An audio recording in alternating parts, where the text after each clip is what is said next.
Hello everyone, welcome to Being Teacher. I hope आप सभी लोग अच्छे होंगे। बिहार शिक्षक भर्ती से रिलेटेड दो मोस्ट इंपॉर्टेंट न्यूज़ जो हैं वो आपके सामने हैं। उसमें पहली नोटिस जो है वो आपके मेरिट बेस है। दूसरी भी जो है वो भी प्राइमरी से रिलेटेड ही है, लेकिन उसमें जो डीएलएड एनआईओएस वाले बच्चे हैं उनके लिए है। तो बहुत ही बड़ा बदलाव हुआ है बाकी अन्य भर्तियों के लिए भी, जो चाहे डीएलएड हो, चाहे आपका जूनियर के लिए एग्ज़ाम हो, और चाहे टीजीटी और पीजीटी जो 9, 10 और 11, 12 के बच्चे हैं उनका भी हो। सबसे पहले हम लोग जो एनआईओएस का है वो देख लेते हैं। यहाँ पे इन्होंने ये कहा है, अभी हाल ही में जो एक डिसीजन आया है उसमें ये कहा गया था कि एनआईओएस के जो थ्रू डीएलएड किया है जिन बच्चों ने, जिनका 18 महीने का कोर्स होता है, उन बच्चों को अब प्राइमरी से जो है वो बाहर निकाल दिया गया है, मतलब वो इनवैलिड हो गया है। तो इस वजह से यहाँ पे एक ये कहा गया कि जिन अभ्यर्थियों द्वारा एनआईओएस के माध्यम से डीएलएड के प्रशैक्षणिक योग्यता के आधार पर आवेदन किया गया है एवं वे बीएड का प्रमाण पत्र भी धारित करते हैं, मतलब उन्होंने डीएलएड तो किया ही है, साथ में वो बीएड भी किए हैं, तो ऐसे अभ्यर्थी जो हैं बीएड के प्रशैक्षणिक योग्यता का भी चयन कर सकते हैं। इसके लिए अभ्यर्थी दिनांक 19/12 से लेकर के 20/12, मतलब इसमें आपको सिर्फ 24 घंटे का टाइम मिलेगा, की वेबसाइट में आयोग जो है यहाँ पे डाल रहा है online.bpsc.bihar.gov.in पर जाकर के यूजर नेम और पासवर्ड से लॉगिन कर लें, और उसके बाद में डैशबोर्ड पर बीएड की जो है विवरण देना जो सुनिश्चित करेंगे। वहाँ पे बीएड की जो डिटेल्स होंगी आपको फिल करनी होंगी।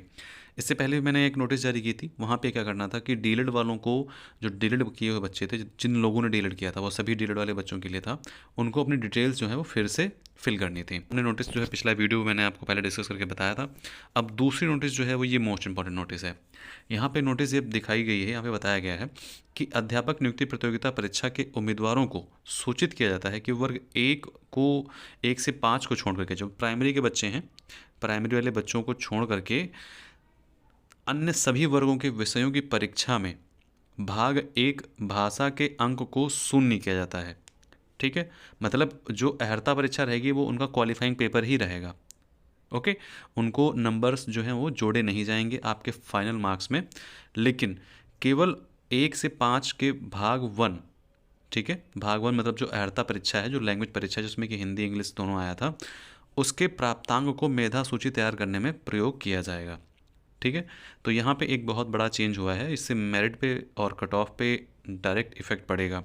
कि जिन लोगों ने लैंग्वेज बहुत ही अच्छी की थी, प्राइमरी के हों और चाहे जूनियर के, तो जूनियर में तो ये है कि वहाँ पे आपको क्वालिफाई ही करना है, लेकिन प्राइमरी में अब यहाँ पे ये कर दिया है कि जिन लोगों ने लैंग्वेज बहुत ही अच्छी करी है उनके नंबरों को जोड़ा जाएगा। मतलब अब ओवरऑल जो प्राइमरी का है, यहाँ पे एक सिस्टम चेंज कर दिया है कि प्राइमरी को छोड़ के बाकी किसी का नहीं जोड़ा जाएगा, बट जो प्राइमरी के बच्चे हैं 1 to 5, उन्होंने जो लैंग्वेज का पेपर दिया है 150 क्वेश्चन थे, अब प्राइमरी वालों का जो यहाँ पे प्राप्तांक जो है वो आपके लैंग्वेज भी क्वेश्चंस, उनके नंबर्स भी आपको यहाँ पे ऐड किए जाएंगे, क्वालिफाइंग पेपर आपके लिए नहीं रहेगा।